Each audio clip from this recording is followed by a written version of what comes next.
आज की हम कहानी लेकर आए हैं डॉक्टर बाबा साहेब भीमराव अंबेडकर की कहानी। भावी पीढ़ियां जानेंगी मैंने राष्ट्र की सच्ची सेवा की है। तो ये कहानी है 29 जनवरी 1932 को अंबेडकर लंदन से मुंबई पहुँचे।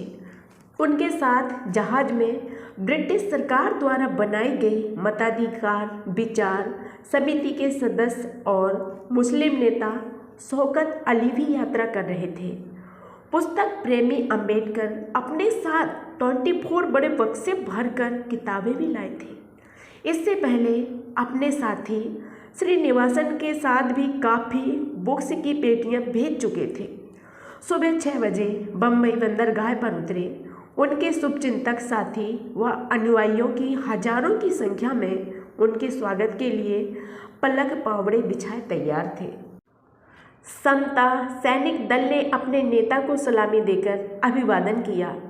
पी बालू और नारायण राव कजरोलकर जैसे कांग्रेस के गांधीवादी नेता भी अंबेडकर का स्वागत करने वालों में शामिल थे। शौकत अली के स्वागत के लिए मुस्लिम समुदाय के लोग मौजूद थे। वहां मौजूद अछूत व मुसलमान समुदाय को शौकत अली ने कहा, अछूतों के कल्याण के लिए डॉक्टर अंबेडकर ने जो प्रतिभा व हिम्मत दिखाई वह सचमुच बहुत सराहनीय है।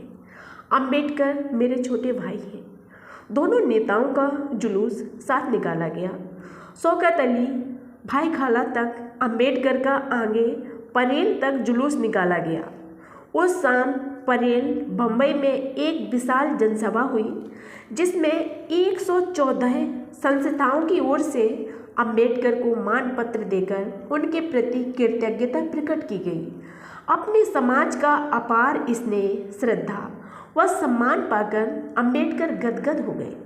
वह भाषण देने के लिए मंच पर खड़े हुए और एक नज़र से विशाल जनसमूह को देखा तो भावनाओं के कारण उनका गला भर आया। कुछ बोल नहीं पा रहे थे। कुछ संभले और अपनी सफलताओं का श्रेय सहयोगियों व दूसरे समाज को देते हुए कहा, मुझे कांग्रेसी लोग देशद्रोही कहते हैं क्योंकि मैंने गांधी जी के विचारों का विरोध किया। मैं इस इल्ज़ाम की कतई परवाह नहीं करता। यह निराधार, झूठा और घृणा फैलाने वाला है। पूरी दुनिया को यह जानकर बहुत धक्का लगा कि खुद गांधी जी ने अछूतों की गुलामी की जंजीरें तोड़ने का जोरदार विरोध किया। यह भयंकर हिंसा थी। मुझे विश्वास है कि हिंदुओं की भावी पीढ़ियां जब गोलमेज सम्मेलन का इतिहास पढ़ेंगी तो मेरी सेवाओं की सराहना करेगी और शांतिपूर्वक विचार करने पर यह फैसला करेगी कि मैंने राष्ट्र की सच्ची सेवा की है। भाषण में अंबेडकर ने बताया कि उस दौरान लंदन में वह 4-5 बार विशेष रूप से गांधी जी से मिले ताकि कोई ठोस समझौता हो जाए, लेकिन उनकी हट के कारण ऐसा संभव नहीं हुआ। उन्होंने उस समय को ही उजागर किया कि गांधी जी अपने हाथों में पवित्र कुरान लेकर आगा खां से मिले और आग्रह किया कि वह दलित वर्गों को दिए गए अपने समर्थन को वापस ले ले। लेकिन आगा खां ने साफ इनकार कर दिया कि किसी भी हालत में वह ऐसा नहीं करेंगे। अपने स्वागत में रखे समारोह के अंत में उन्होंने कहा कि वे अपना संघर्ष जारी रखें क्योंकि उनके निरंतर प्रयासों से ही वह सफलता हासिल कर पाए हैं। 114 संस्थाओं के सामूहिक मानपत्र में बाबा साहेब के प्रति कृतज्ञता प्रकट करते हुए लिखा, आपने पूरी विद्वता व वीरता के साथ हमारे अधिकारों को पूरी दुनिया के सामने रखा। यदि यह साहस आपने नहीं किया होता तो देश की जाति व्यवस्था के अत्याचारों की सच्चाई कभी सामने नहीं आती। लंदन में किए गए आपके अथक प्रयासों के फलस्वरूप सदियों से उपेक्षित समाज को भी सामाजिक बराबरी का हक मिलेगा। देश के बहिष्कृत समाज में अपने अधिकारों के प्रति जो जागृति आई है वह आपकी मेहनत व मार्गदर्शन से ही संभव हो रहा है। हम सभी आपके बहुत ऋणी व कृतज्ञ हैं। अछूत नेताओं को अंबेडकर के खिलाफ खड़ा किया। उस समय एस.सी. राजा सेंट्रल असेंबली में दलितों के प्रतिनिधि थे और डॉक्टर वी.एस. मुंजे हिंदू महासभा के सभापति थे। हिंदू महासभा वालों ने एम.सी. राजा को हिंदू महासभा का अध्यक्ष बना देने का झूठा लालच देकर तोड़ दिया। दोनों ने मिलकर संयुक्त चुनाव व सुरक्षित सीटों के आधार पर एक समझौता कर दिया, जो अंबेडकर के लिए चिंता की बात हो गई।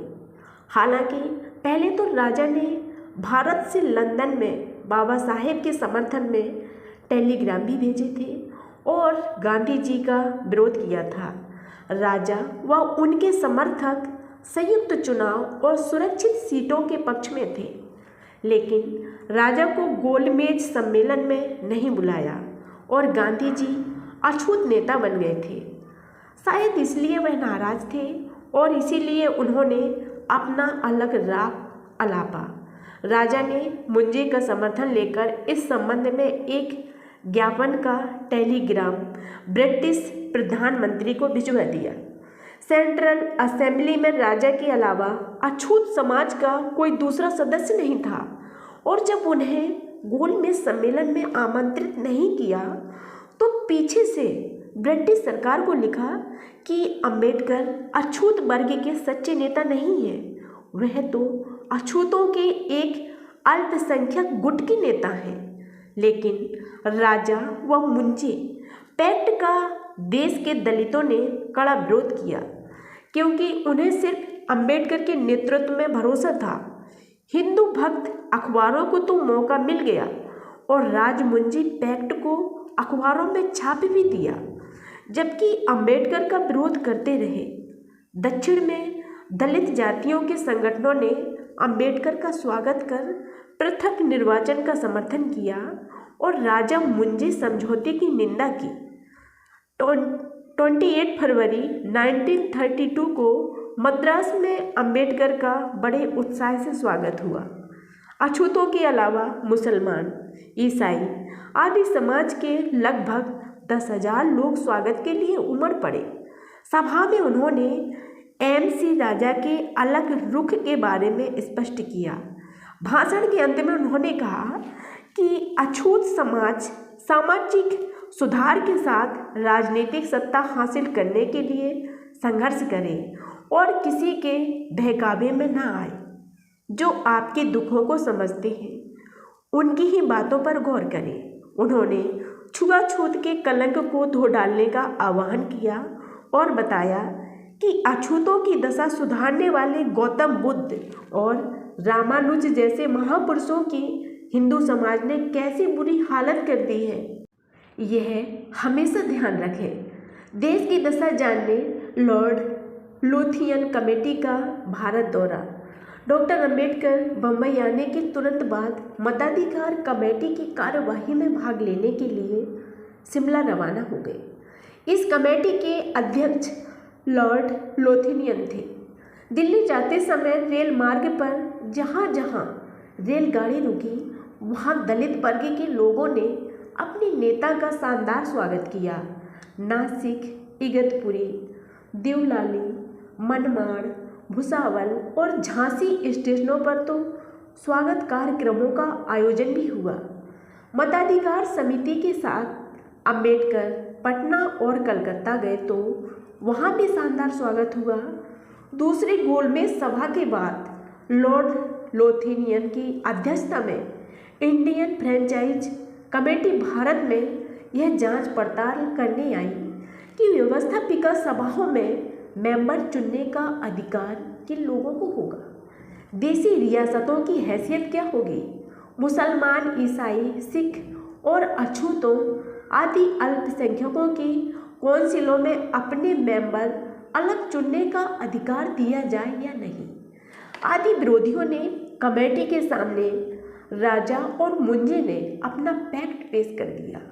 संयोग से बाबा साहेब उस समय वहाँ मौजूद थे। उन्होंने राजा की एसोसिएशन के मेंबरशिप की संख्या जाननी चाहिए तो संख्या के मंत्री, गवई और अध्यक्ष राजा की बोलती बंद हो गई। इससे लॉर्ड लोथेनियन को पता चल गया कि राजा मुंजे पैक्ट बकवास है। अंबेडकर उस दौर में मानसिक रूप से बहुत बोझ में थे। वह संघर्ष कर रहे थे। देश व देश से बाहर पूरी दुनिया में अछूतों के हकों के लिए सामाजिक राजनीतिक क्षेत्र में हर तरफ विरोधियों का सामना करना पड़ रहा था। छुआछूत व जाति भेद से संबंधित चल रहे कई आंदोलनों को कानूनी मदद भी देनी होती थी, इसलिए उन्हें बार बार पैरवी करनी भी जाना होता था। हर क्षेत्र में उन्हें नेतृत्व करना होता था। शारीरिक व मानसिक रूप से बहुत थकान में रहते थे। अपने परिवार पर भी बिल्कुल ध्यान नहीं दे पाते थे, लेकिन उस महामानव का ध्येय तो एक ही था, करोड़ों मूक अछूतों की सामाजिक आज़ादी। इसलिए वह निरंतर बिना रुके बिना थके संघर्ष करे जा रहे थे। लोथियन कमेटी देश में भ्रमण कर रही थी। हिंदू महासभा, आर्य समाजी, सनातनी, कांग्रेसी सब मिलकर गरीब अछूत नेताओं को रुपयों का लालच व दबाव में फर्जी सभाएं कराते थे, जिसमें बाबा साहेब को देशद्रोही कहकर अपमानित करने, उनके नेतृत्व का विरोध तथा गांधी जी में विश्वास के प्रस्ताव पास किए जाते थे। ऐसी खबरों को हिंदू अखबार खूब बढ़ा चढ़ाकर छापते थे। इतना ही नहीं, हिंदू लोग लोथियन कमेटी को हिंदू जमींदारों के वर्चस्व वाले गांवों में ले जाते थे। वहां गरीब अछूतों को साफ नए कपड़े पहनाकर सवर्णों के बीच खड़ा कर दबाव में उनसे मुँह से यह कहलवाया जाता था कि गांवों में कोई छुआछूत नहीं मानता, उन्हें कोई शिकायत नहीं है और अछूत बहुत सुखी है। उस समय उत्तरी भारत में आदि हिंदू आंदोलन के अगुआ स्वामी अछूतानंद का अछूत जातियों में काफ़ी प्रभाव था। उन्होंने तूफानी दौर कर जगह जगह सभाएं कराकर राजा मुंजी पैक्ट का विरोध व बाबा साहेब के नेतृत्व और उनकी मांगों का समर्थन किया। अछूत वर्ग की पहचान अब डिप्रेस्ड क्लास के रूप में 1 मई 1932 को लोथियन कमेटी का कामकाज पूरा हुआ। लोथियन को अंबेडकर से बातचीत कर विशेष जानकारियां लेनी थी, इसलिए शिमला में वह 2 दिन ज़्यादा रुके।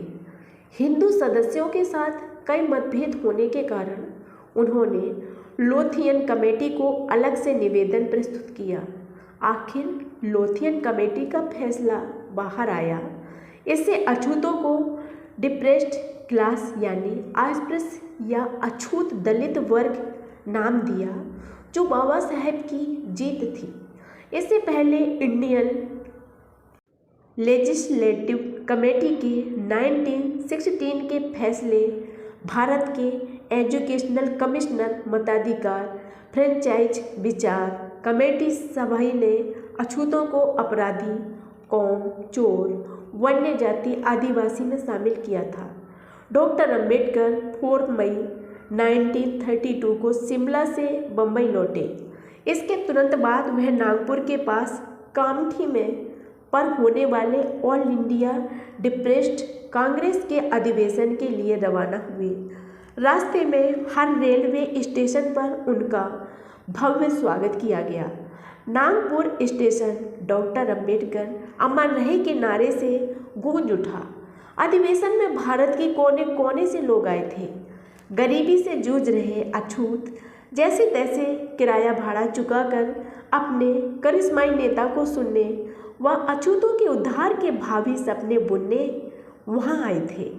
यहाँ भी कहा जाता है कि राजा मुंजे समझौता के समर्थन के लिए कांग्रेस तथा हिंदू महासभा वालों ने कुछ लोगों को रेल किराया देकर अधिवेशन में शांति भंग करने के लिए उकसाया, लेकिन इस पाप के लिए वे लोग तैयार नहीं हुए। खास बात यह है कि अधिवेशन वाले क्षेत्र कामठी में हिंदू महासभा के डॉक्टर मुंजे का काफ़ी दबदबा था। जिन्होंने राजा मुंजे समझौता करके अंबेडकर के पृथक निर्वाचन की मांग का विरोध किया था। 7 मई 1932 को डॉक्टर अंबेडकर की अध्यक्षता में अखिल भारतीय दलित डिप्रेस्ड कांग्रेस का अधिवेशन शुरू हुआ। एक दलित PS राजभोज को राजा मुंजे समझौते के समर्थक थे ने खड़े होकर गड़बड़ी करने के मकसद से सवाल करने शुरू किए तो कुछ लोगों ने उसे बाहर निकाल दिया। दूसरे दिन भी राजा भोज ने वापस यही कोशिश की तो लोगों ने पिटाई कर दी। आखिर उसे हॉस्पिटल पहुंचाना पड़ा। बाद में राजभोज को अपनी गलती का एहसास हुआ। फिर तो वह बाबा साहेब के परम अनुयायी बन गए। यही नहीं, बाद में all India scheduled caste federation के सेक्रेटरी बने। इस फेडरेशन के संस्थापक डॉक्टर अंबेडकर ही थे। 2 दिन चला यह अधिवेशन पूरी तरह सफल रहा तथा जिन उद्देश्यों के लिए आयोजित किया गया था वे भी पूरे हो गए। अधिवेशन में कुल 12 प्रस्ताव पारित हुए, जिनमें राजा मुंजे समझौते के प्रस्ताव का विरोध किया तथा अल्पसंख्यक समिति को पेश करी गई मांगों से कम कुछ भी मंजूर नहीं होगा, ऐसा तय हुआ। अधिवेशन में अंबेडकर व श्रीनिवासन के महान योगदान की प्रशंसा की गई और सभी ने एक आवाज़ में अंबेडकर के साथ खड़े रहने का ऐलान किया। 21 मई की शाम को पुणे में डॉक्टर अंबेडकर के सम्मान में बड़ा जुलूस निकाला गया। वहाँ अहिल्या आश्रम में रखे गए समारोह में कई संगठनों द्वारा अंबेडकर को मानपत्र भेंट किया, जिसमें लिखा था कि अंबेडकर भारत के दलितों के एकमात्र राजा हैं। वहाँ अपने भाषण में बाबा साहेब ने कहा, आज मुझे देशद्रोही, हिंदू धर्म का दुश्मन, देश का दुश्मन आदि कहा जा रहा है, लेकिन कोई बात नहीं, झूठ की उड़ रही धूल कुछ दिनों बाद शांत हो जाएगी और जब हिंदुओं की भावी पीढ़ियां गोलमेज सम्मेलन की कार्यवाही को पढ़ेंगी तो मुझे धन्यवाद दिए बिना नहीं रह सकेंगी। उन्होंने आगे कहा, जिस समाज में मैं पैदा हुआ और जिन लोगों के साथ मैं जीवन जी रहा हूँ उन्हीं के बीच में मरूंगा। हिंदुओं के दिल पत्थरों की तरह बेजान हैं, लेकिन पत्थरों पर सिर फोड़ने से खून ही बहेगा। हिंदू लोगों के दिल की अमानवीय कठोरता व निर्दयता कभी खत्म ही नहीं होगी।